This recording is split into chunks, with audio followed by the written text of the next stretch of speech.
భారత 77వ గణతంత్ర దినోత్సవాన్ని పురస్కరించుకొని హైదరాబాద్ లోని బీఆర్ఎస్ పార్టీ రాష్ట్ర కార్యాలయం దేశభక్తి భావనతో ముస్తాబైంది. సోమవారం ఉదయం జరిగిన ఈ వేడుకల్లో బీఆర్ఎస్ వర్కింగ్ ప్రెసిడెంట్ కేటీఆర్ ముఖ్య అతిథిగా పాల్గొని జాతీయ పతాకాన్ని ఆవిష్కరించారు.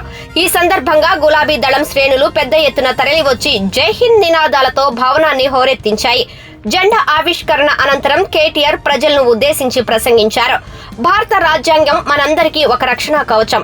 డాక్టర్ బిఆర్ అంబేద్కర్ నేతృత్వంలో రూపొందించిన ఈ రాజ్యాంగం వల్లనే నేడు ప్రతి సామాన్యుడికి హక్కులు, గౌరవం లభిస్తున్నాయని ఆయన కొనియాడారు. తెలంగాణ రాష్ట్రం ఏర్పడిన నాటి నుండి రాజ్యాంగ స్ఫూర్తితోనే బీఆర్ఎస్ పాలన సాగిందని, సంక్షేమం, అభివృద్ధిలో తెలంగాణ దేశానికే రోల్ మోడల్ గా నిలిచిందని ఆయన గుర్తు చేశారు. ప్రజాస్వామ్య వ్యవస్థలో రాజ్యాంగబద్ధమైన సంస్థలను రక్షించుకోవాల్సిన బాధ్యత ప్రతి ఒక్కరిపై ఉందన్నారు. తెలంగాణ ప్రయోజనాల కోసం, రాష్ట్ర పౌరుల హక్కుల కోసం బీఆర్ఎస్ పార్టీ ఎల్లప్పుడూ అండగా ఉంటుందని కేటీఆర్ స్పష్టం చేశారు.